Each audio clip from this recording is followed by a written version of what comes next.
We begin tonight with some new information in the tragic death of a Long Island child. 8-year-old Thomas Valva died last month after police say he was forced to sleep in a cold garage overnight. His father, an NYPD officer, and his father's fiancée charged with his murder. But now questions remain about systematic failures that led to his tragic death. CBS2's Jennifer McLogan investigates. Thomas Valva froze to death in his father's garage. It was no secret the 8-year-old had been suffering. CBS2 obtained abuse complaint records and custody hearing transcripts. Those judges seemed like they just didn't care. What about the caseworkers? The CPS caseworkers also, they extremely responsible for what happened to Tommy. 2014 to 2019, 21 911 calls to Nassau police from the couple's Valley Stream home, mostly visitation disputes. 2015, contentious divorce battle begins. Court transcripts 2017, judge admonishing the mother Justina, who is representing herself, desperately raising her hand. He has failed to pick up our children 29 times. Stop talking, says the judge. Attorney for the children, I believe it might be time for this court to make a change in custody. Mother attempts to provide flash drive of documented abuse. Children starving. Accusations of physical abuse.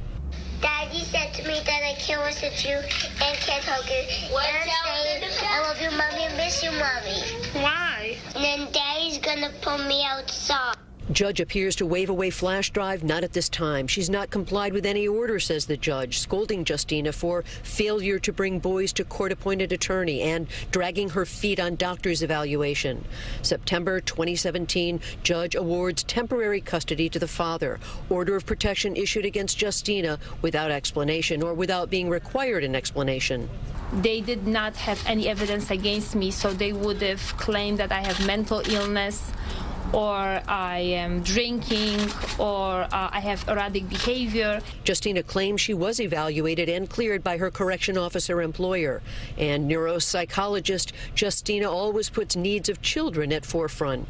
Still, the three sons moved in with NYPD father Michael Valva and fiancée Angela Polina. 2018 to 2019, 20 calls from East Moriches teachers to child protection hotlines. Missing school, black eye, lacerations, hungry, visible dirt on body, urine-soaked clothing. Father blamed this on playground mishaps. The special ed teacher wrote, not allowed to eat breakfast because they did not use their manners.